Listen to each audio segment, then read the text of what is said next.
Hey, good afternoon, everyone. We're glad to have you tuned in with us.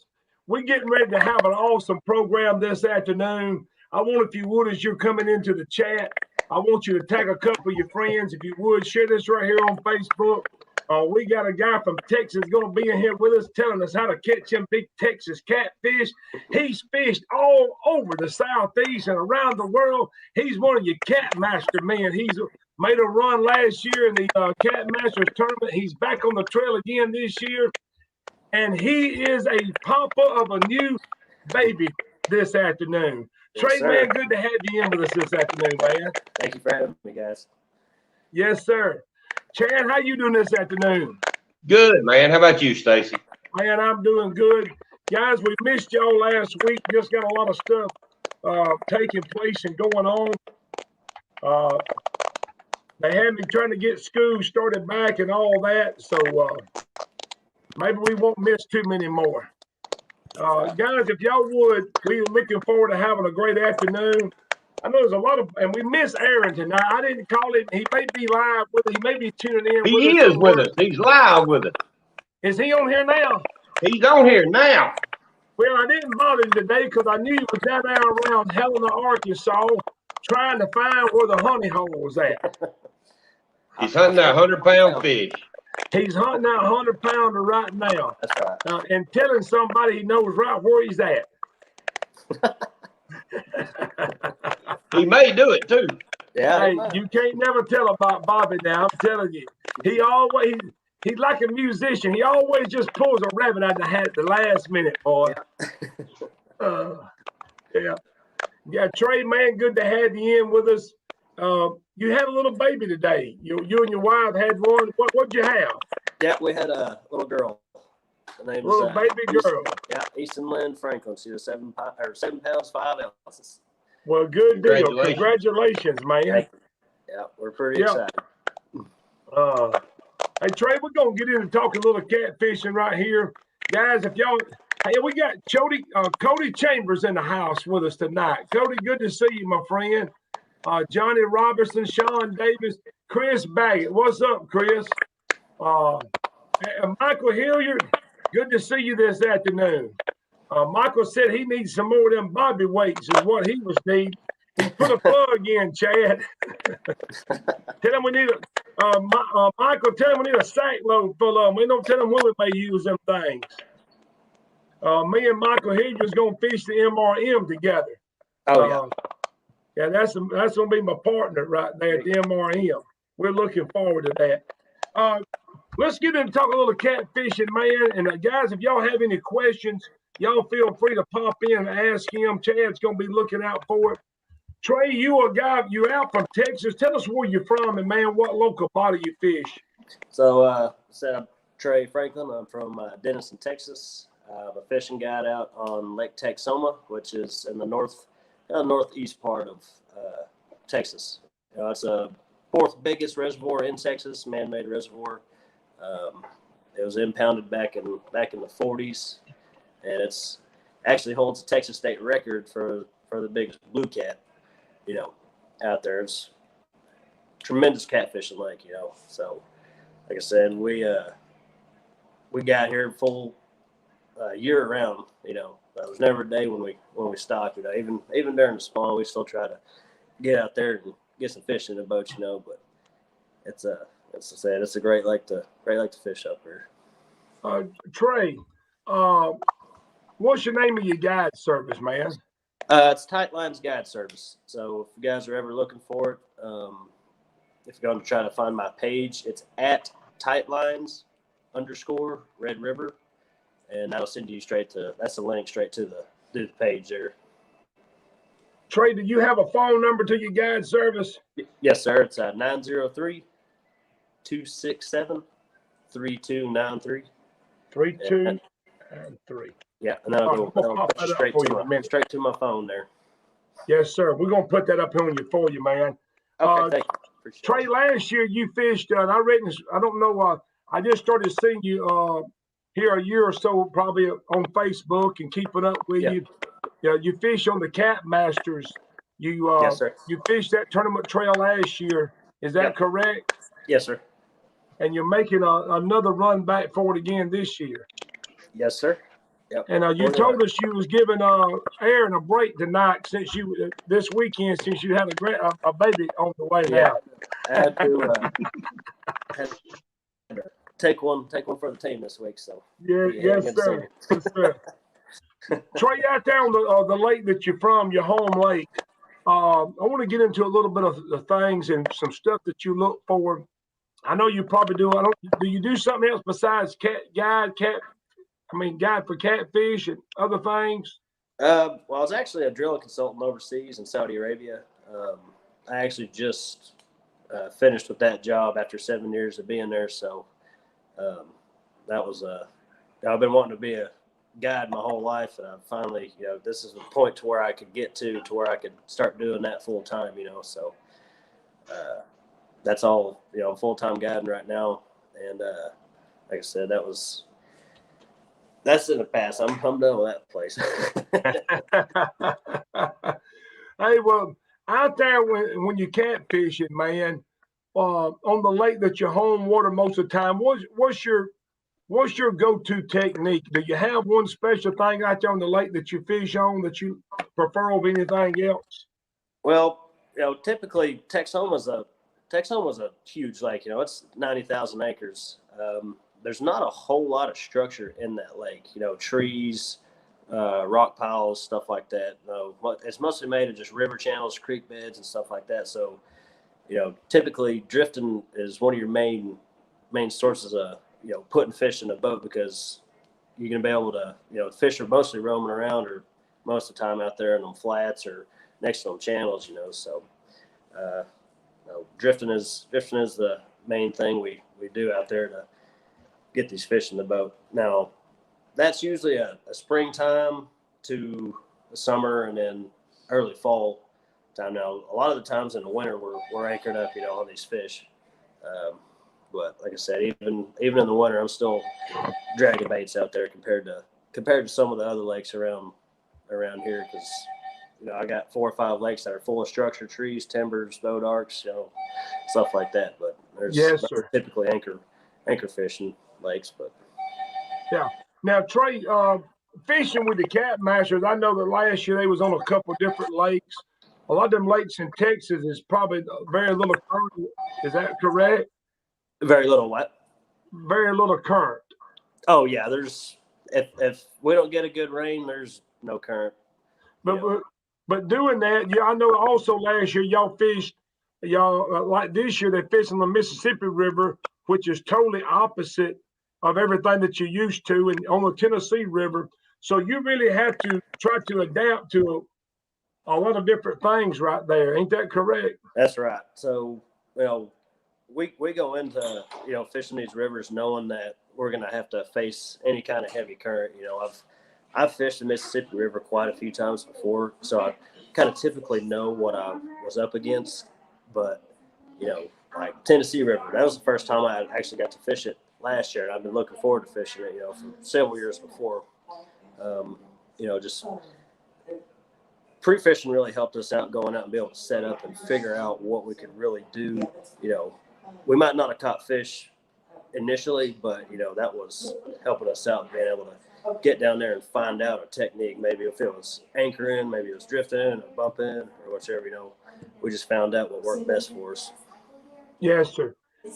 Trey, when you go on the Mississippi River, what do you usually do over there? Do you anchor? Or do you bump? What do you do over there? What's y'all's technique on the Mississippi River?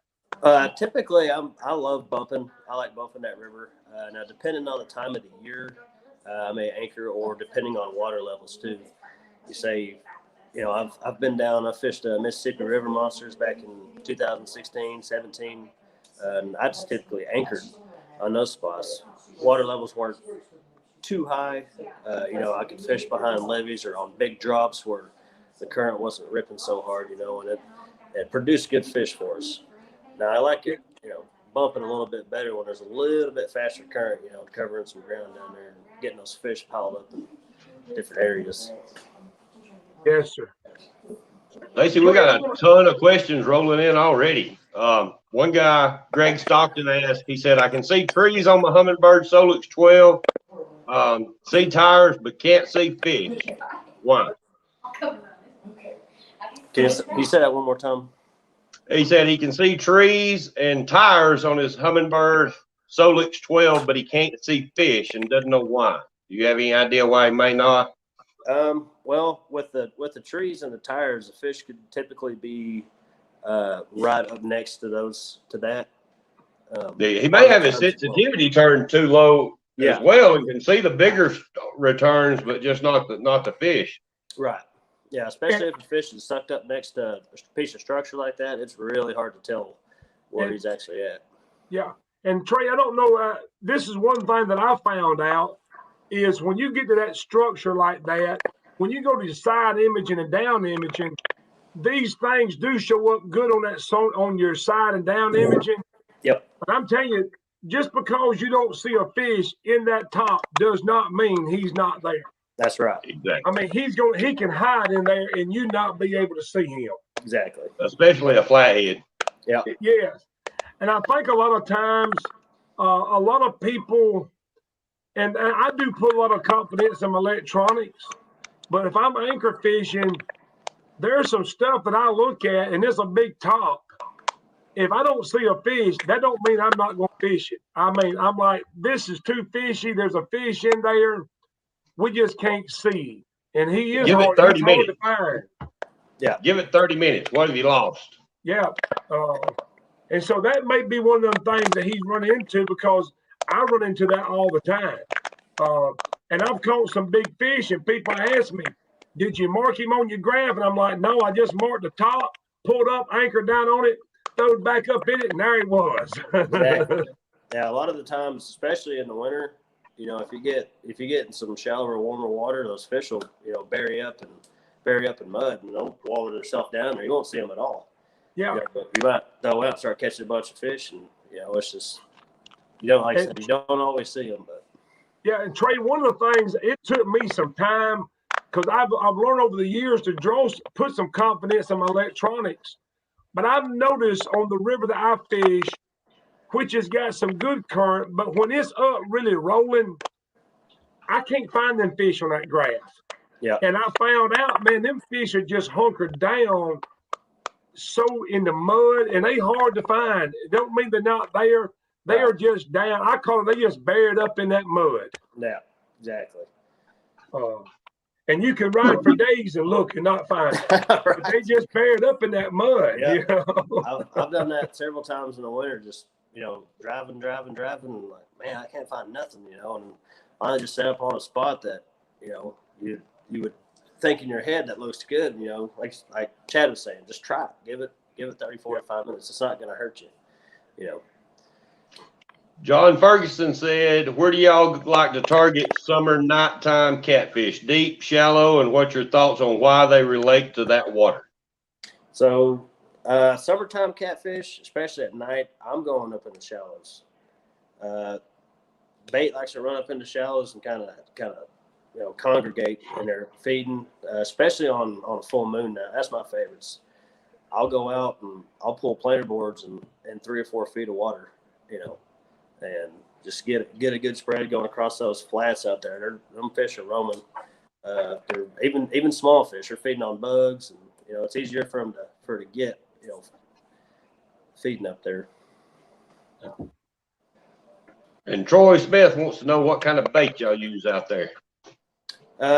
Well, so we got threadfin shad, we got gizzard shad, we have, and Texoma is a lake basin, Texas and Oklahoma. We can use game fish, we can use striper, sand bass, crappie, just on that side. On Texas side, you can't. So typically it's gizzard shad, threadfins, grass carp, buffalo, drum.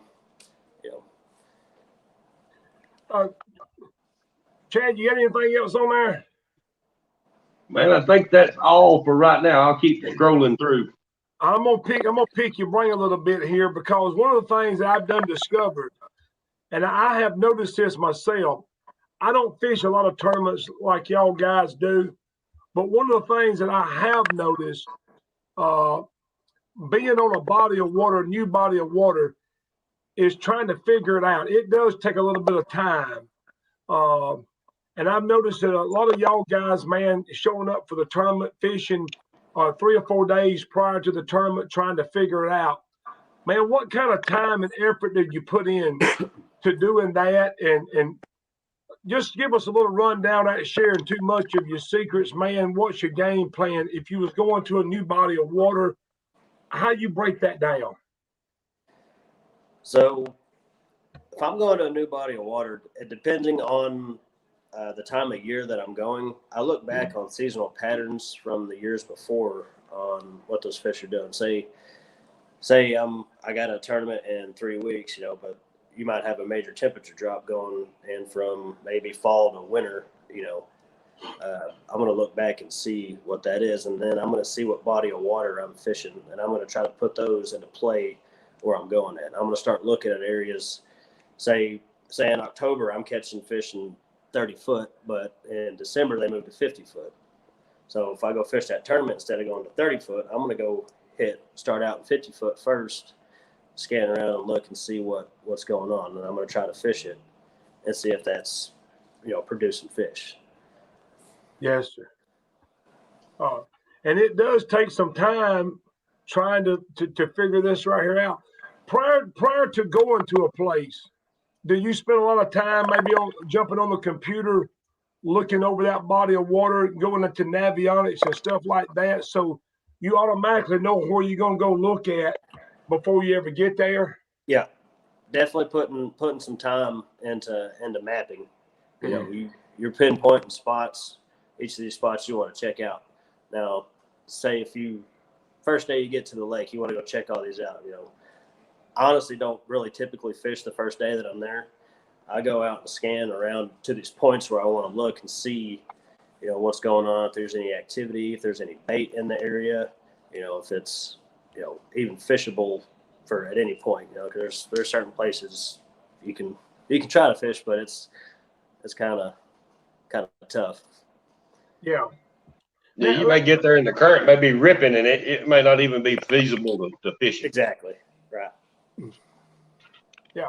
Now, Trey, when you out looking around, this is one of the questions I always ask these guys on here. What is it? Is there one particular thing, man? What is it that would make you say, hey, we got to stop here and fish, or I got to go over here and look? Is there something that you look for? Well, I typically look, like I'm used to scanning the banks, and I'm seeing what kind of structures around the banks, or if this spot may be a channel where it's getting pushed up. There could be a washout coming off the bank, or a place where fish will constantly just go like a little highway. It's just spots like that. You can see you may see rock piles on the shore that could jut out into the water. Spots like that. Like, man, we got to go check this out or check that out. If I'm fishing a river system, I like to look at the banks and see if there's old washout creeks coming off. Those creeks may not be running, but you could be in 15 foot of water, and then all of a sudden you're in 25 foot of water hole, and then you're back up to 15 foot. Yes. Stuff like that. Yeah, I know if you fish with me, if we over here on our home waters, any kind of creek that comes into the river, I'm like, hey, I'm just stopping out. I'm like, I'm stopping, I'm checking, I'm stopping, I'm checking. Right.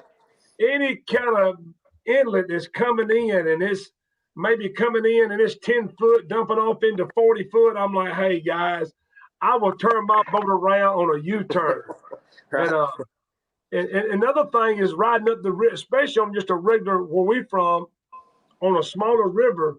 If I'm going up through there and there's a hole, like a indention in the bank, that water can flow by, but you can get in that hole in that bank. I'm like, yeah, we got to turn around and go back there and check this spot, looking for things that are just irregular to the pattern that's around.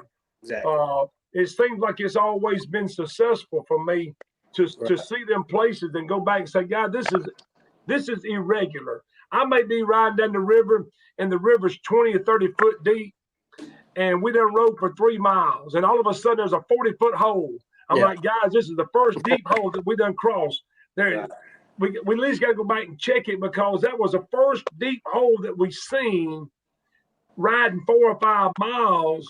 So if them fish are in a deep place, they got to be right here. They can't be nowhere else. You know? They ain't going to be 30 miles back on the 30. Yeah, because we don't cover so much ground. So things like that is something that really grabs my attention. Right. Hey, Wesley Mann, you know Wesley, he's right on planer boards. Oh, yeah. How different is it west of the Mississippi versus east? Texoma versus Wheelers, for example. Well, Texoma, I'm going to say Texoma versus Wheeler. Texoma can have a current in it if you got water running in from the Red River or the Ouachita. A lot of the times they'll open the gates, just like up there on the Tennessee. It creates that current rolling through there. Lots of times, or most of the time, especially in the summer, they don't have any of that open. So you have a big thermocline coming through Texoma.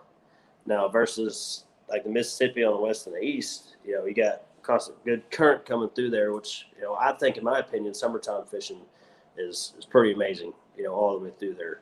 But like I said, with Texoma, it can be tough, tougher than Wheeler, I think.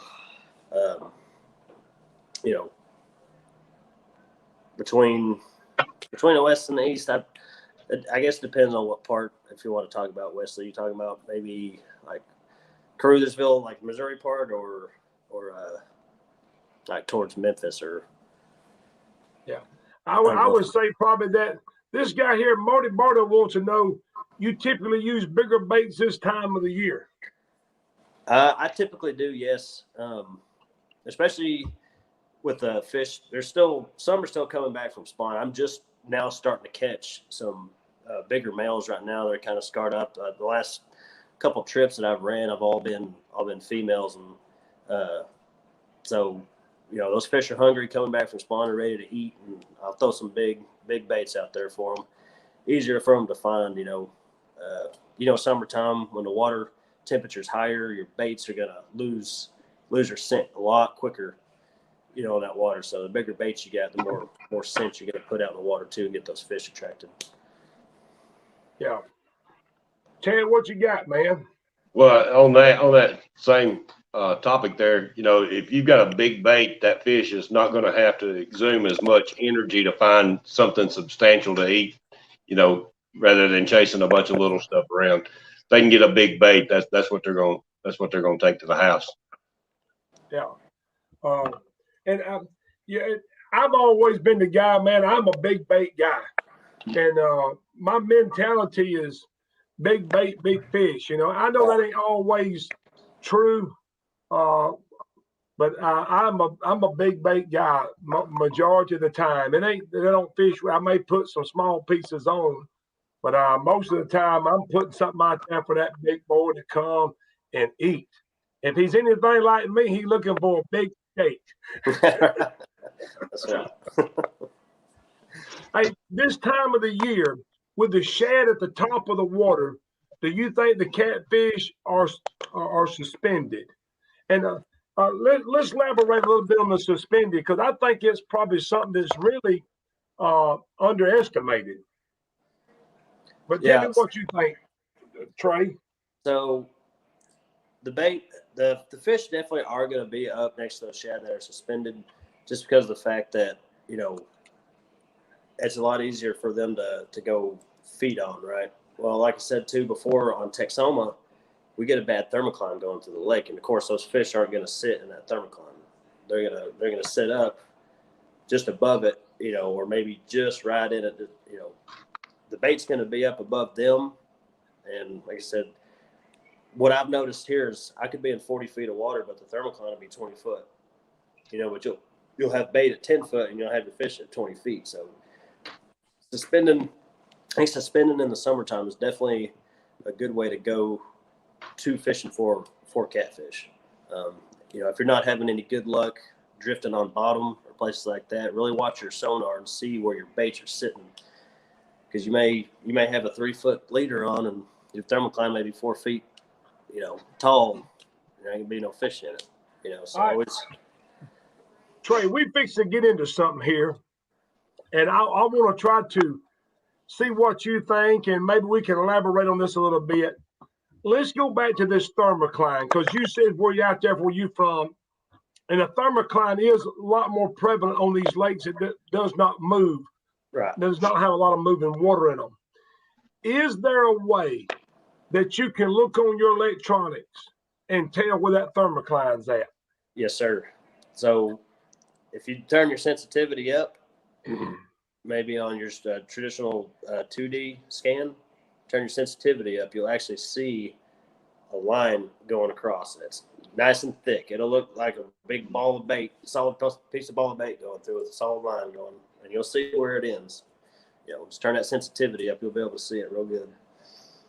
Now, with that line, will it pretty much well cover the bottom half of the screen most of the time, wherever that thermocline's at? Is that correct? Yes, sir.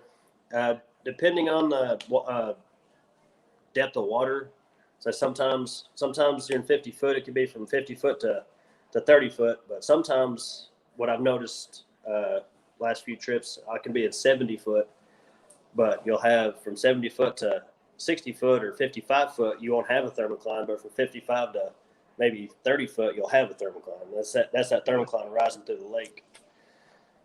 Now, the reason I want to bring this up, because this is something that I've not been really familiar with, but there was something probably a couple of years ago that I run into this. And what I run into, Trey, and I may be totally off of the mark, I don't know, but you may can help me. So I was strolling, scanning, and I started seeing just a lot of clutter on my screen. And say we might be in 30 foot of water, and we went down and it went to 50, and all of a sudden this clutter started showing up. Yeah. And I noticed that when I fished there, I didn't catch nothing. And somebody told me, said, that's the thermocline. But I started paying attention to this. It's been several years ago, and I started noticing that wherever this was present at, I didn't catch nothing. I had to get out of that. Right. And when I got out of that, I started finding out, hey, them fish, that must be the thermocline. Them fish is not down there in that spot. I got to get above that. And it made a tremendous difference for me, because now I'm so set on it. If I see it, I've done had so much bad luck in that areas. I'm like, I ain't fishing there. The fish ain't gonna bite. There ain't nothing there. Yeah. And is that about what you've experienced? That's pretty much to a T what I experience. And yes, sir. I will not, if there's a constant thermocline in those areas, now say if I get some rain coming in the lake and, it starts, maybe they open the floodgates or pull some water through, I might go check it again. But typically in those stiller areas out of the channels, off the flats, or, it typically doesn't go away until your water decides to, equalize and kind of get rid of itself. And that was one of them things, because, you have all these questions. I just want to throw this out there for the people that's watching. There's some things, if you start using your electronics and just start paying attention to a lot of detail, there's a lot of stuff I learned just by trial and error. I seen this on my screen. I fished it. I ain't caught jack, And so it sends a mental thing to me like, hey, if it looks like that, we ain't catching nothing there, And so you start to learn these things. That's the same thing that people say, what do you look for on your screen when you're looking for fish? How do you know they catfish? I said, well, because I seen these arches, I anchored down, and I caught fish there. And so I register when I see that arch, that's going to be a big fish. And so it just takes time to study it, learn it, trial and error. Yeah. And especially if you ain't got nobody to just come out there and point it out and tell it to you. But no lesson is the one like you done sit out there and you done it and seen where they bit, you seen where they didn't, you seen the arch, you caught fish off of it, and you start to identify this is what that was. Right, exactly. That's the best thing, people or anglers starting out can do is, especially if they get new equipment, new fish finders, is go out and, spend the whole day learning it. I know most people are probably like me. When I get on the water, I want to get a line, start catching fish. But you know, it's good to, you know, just like we're talking about the tournaments, get out there and scan and look and, you know, figure out your surroundings. The same thing with the fish finders. If you're, you know, new to it, go out there and check it out and, you know, run around, see what you're looking at and figure it out and help yourself out and help you in the long run. Yeah, and once you do that, you yourself start to build confidence in what you're doing and what you're seeing on your graph. You start to build confidence in your electronics, and it totally changes the way you fish. I mean, Oh, yeah, for sure. And it doesn't take place overnight. It takes some time, putting it on the water, trial and error, but you start to build confidence that you caught fish in these. When you see this on the graph, you didn't catch them when you seen this, and all that just starts to add up over years, and it makes a tremendous difference on your outlook of fishing. Right. Exactly. Let me get back to this. I'm going to go back to the suspended. Trey, did you spend a lot of time suspend fishing much, besides just having it on the bottom? I've done it, you know, quite a bit, but really haven't had a whole lot of luck on it, especially on i.e.texoma, because like I said, there's not a whole lot of structure for you to suspend on, so you're pretty much just in free roaming waters, you know. Yeah. It's typically, you know, our lake's full of stripers, so we end up catching a bunch of striper, and, you know, we're trying to suspend for, you know, for catfish, and they getting away and doing all that, but you know, I know, you know, out in the west of Lake Tawakoni, you go out there and suspend over some treetops. I've heard, you know, you can do pretty good out there. And there's another lake down the road, about 35 minutes, Ray Roberts. You can go out there and suspend over the treetops or go around them. But, so Hey, Trey, There was a question here asked, is there a certain brand planer board that you use? Oh, yes, sir. I use Spread 'em planer boards, and that's from Wesley Mann. Makes those, so he just come out with a new Gen 2 set, and those are some pretty bad boards right there. So you use the Spread 'em planer boards, Johnny. If you're looking for some planer boards, you heard it from Trey right here himself. Go to Wesley Mann, look him up. Spread 'em planer boards, man. You're gonna find they're gonna be a great product. I run Spread'ems too, and man, those things are built like a tank. You're not going to break those boards. No, if you break those, you're gonna have to run it over with the truck or something. Hey, there's a question here that says, "What's your opinion on stinger hooks on big baits? Are you better off with one nose hook bait, or do you run stinger hooks?" Bigger baits, I'll run a stinger hook on the bottom there. You know, it's a lot of fish. Especially on Texoma, I've had this happen so many times where I haven't ran a stinger hook, as I'll have 3/4 of that bait bit. When I bring it back, you can see it smashed and tore up, and I was sitting there, man, I should have ran that stinger hook. No, never did. But there are certain times. Good idea to run one. There are certain times of the year on Wheeler. Stacy, you've seen it. How many times have you seen those fish short bite? Yeah. And there is. You know, and I'm gonna throw this in there.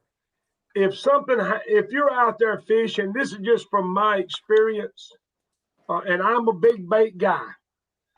But if I start having them short bite, it's either go to a stinger hook or either downsize your bait some. You're gonna see that's gonna help some. But I'm telling you, that if you got a big piece of bait, and this is one thing I have experienced, I would have never. I've seen this with my own eyes. I experienced it myself. And I hear so many people, a big one hits, slams the rod down, and you miss him. Didn't get hooked up. They blame it on the hook. They blame it on everything else. This is what I have experienced. Yeah. I caught one up on Wheeler Lake, a catfish. I can't quite remember, but I'm going to say it was 30, 35 pounds.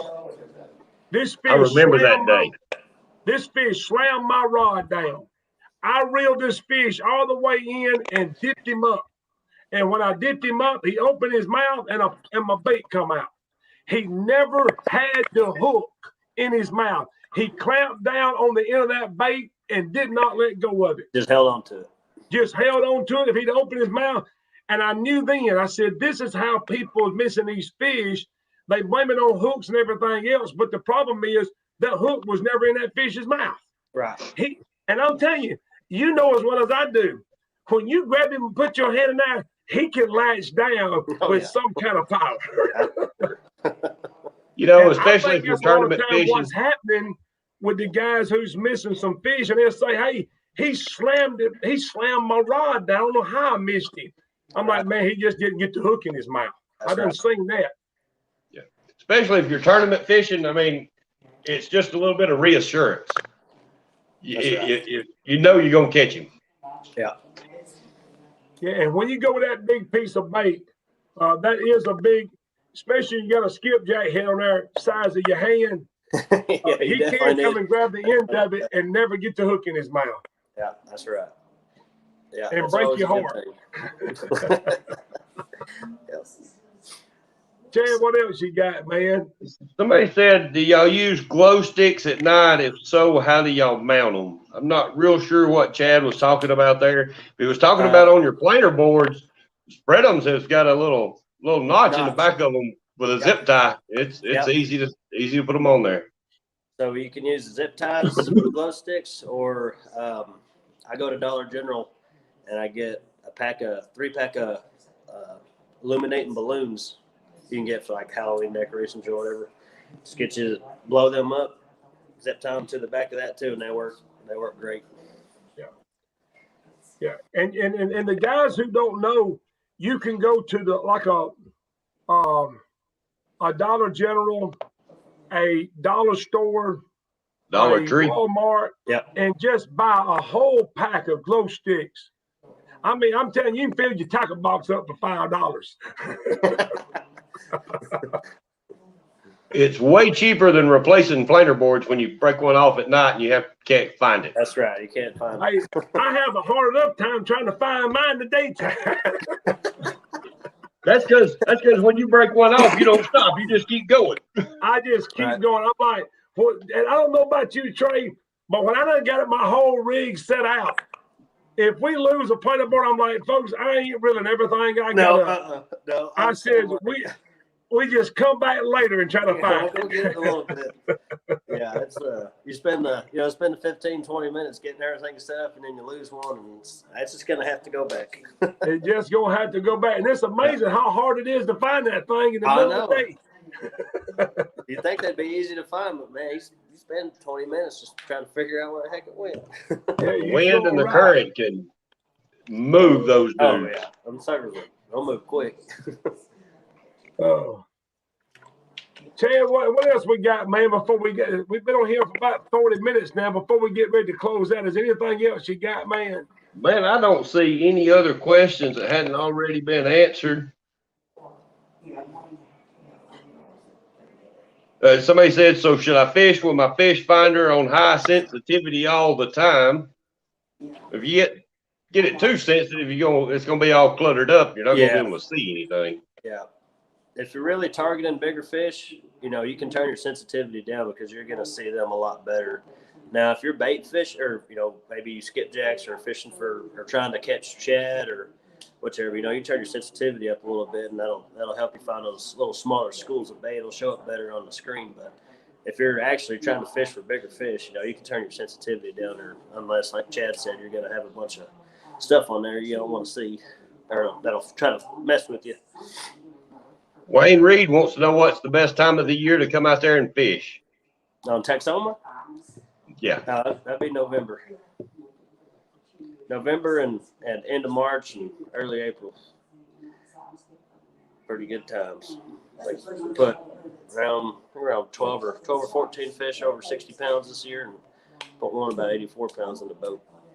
Back in March. The 84, did he come from out there on Texoma? Sir.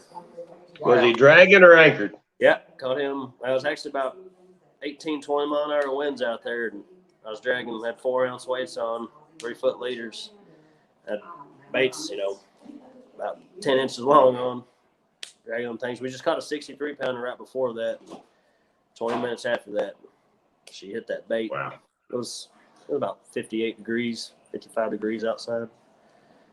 So Now, one thing we haven't asked you is what speed do you like to drag baits, and do you change that speed according to the water temperature?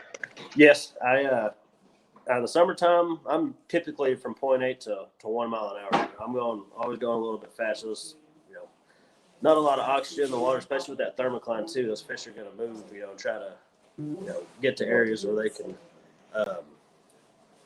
help them feed. Because sitting there in certain spots with no current, they're going to be out chasing. So now in the wintertime, depending on, water temperature, like you said, I'm going to be down to 0.2 to 0.4 most of the time, just real slow, almost kind of like your anchor, barely moving.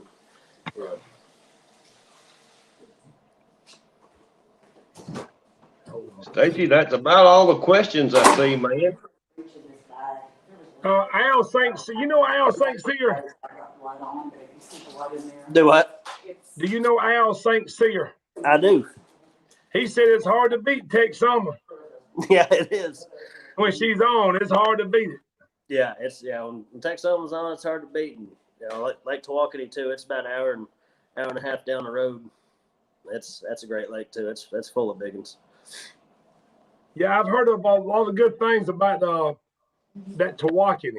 Yeah, that's when that lake's on, it's on. I don't know. Let me ask you one more question about dragging baits. How shallow will you drag? I'll go anywhere. I'll go to 3 foot and drag. Wow. Yeah, I'll run short leaders, or I won't even run any leaders at all, and I'll get them baits out and get them planer boards, way out away from the way boat. From the boat. The biggest fish that we've put in the boat over the past couple of years have all been between 3 to 8 foot. Wow. Dragging. So a lot of the bigger ones come 15 to 20 foot, and once it gets colder out to 30, 40 foot, 50 foot. But there's been several over 60 we put in the boat between 3 and 8 foot. I've noticed y'all Texas guys, man, y'all love to fish that shallow water. Shallow water. We do. Now, let me ask you, shallow water in y'all's area? Do what? Is there a lot of shallow water on them lakes? On Texoma, there's quite a bit of shallow places, but you get out deeper in the river channels, it gets up to 100 foot, and wow. Texoma, and most of the time I think it's an average of 45 to 50 foot is what Texoma is, but you got 60, 80, 100 foot spots. I got you. Chad, do you see anything else on our man tonight? I don't see any questions on here, but I got one. Now, in the wintertime, when it's really, really cold and that sun comes up, is that a time that you like to target that shallow water? Yes, sir. It is. That's one of my go-tos in the wintertime. Now, I'll start out early in the mornings. I'll start out in deeper humps and ledges, that a fish are holding to. But if I got a sunny day out there in the winter, I'm heading straight to that shallow water. Now, would something you look for on that day be if you could find some shallow ledges that lead right up, or some deep ledges that lead right up into that shallow water? That would be probably that'd be your place to look for. Yeah, that's for sure. You can get them fish staging up and going up in there. Yeah, definitely. Wow. Especially on a windy day, if you get a warm windy day, you get that wind pushing that surface temp across some of that shallow water. Well, them fish will pile up in there. Wow. Yeah. I can see that would be good. Yeah. Oh, yeah. That's one of my favorites. I like seeing them fish blow up before the rod even goes down. Wow. Now that would be fun. Now, that's fun. I've never fished that shallow, but I've heard these guys on here, that fish shallow water like Al, Michael Smith and them out there at Tawakoni, talking about, hey, man, you see the water boil up before your rod ever goes down, Yeah. That's exciting. That would be cool. Sure would. Sure. Trey, before we hop off of here tonight, man, I want to give you an opportunity. Anybody want to give a shout out to anything, your sponsor, anything like that? Make sure we'll give you the opportunity, man. Thank Caleb Page and Ashley Jordan from Catch Fever. You guys want to check out their new Hellcats? They just got them in, the orange ones today. they're going out, so I'd get on those pretty quick if you can, before they sell out, because they're going to go quick. Nocturnal Nation hooks, Corey and them. Wesley spread and planer boards. Like I said, Wesley just got the new Gen 2 spread and planer boards in. Go check them out. He's got plenty ready to go. He'll get you hooked up. And slime line, fishing line too. Caleb and Ashley just got that stock back, so they're full of them right there. So y'all go check that line out. That's all I use on my reels, so it'll be good for you. And guys, if you're out in the Texas area, if you're looking for a guide out in that area, go to Tightline Guide Service. His number right here is on the board, 903-267-3293. Guys, y'all give him a call. He gonna hook y'all up with your dream fish of a lifetime. I can do it.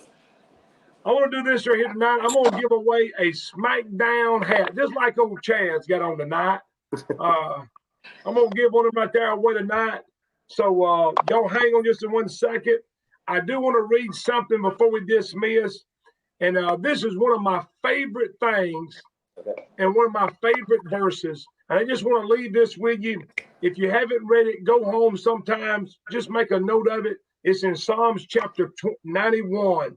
And it says, he that dwelleth in the secret place of the Most High shall abide under the shadow of the Almighty.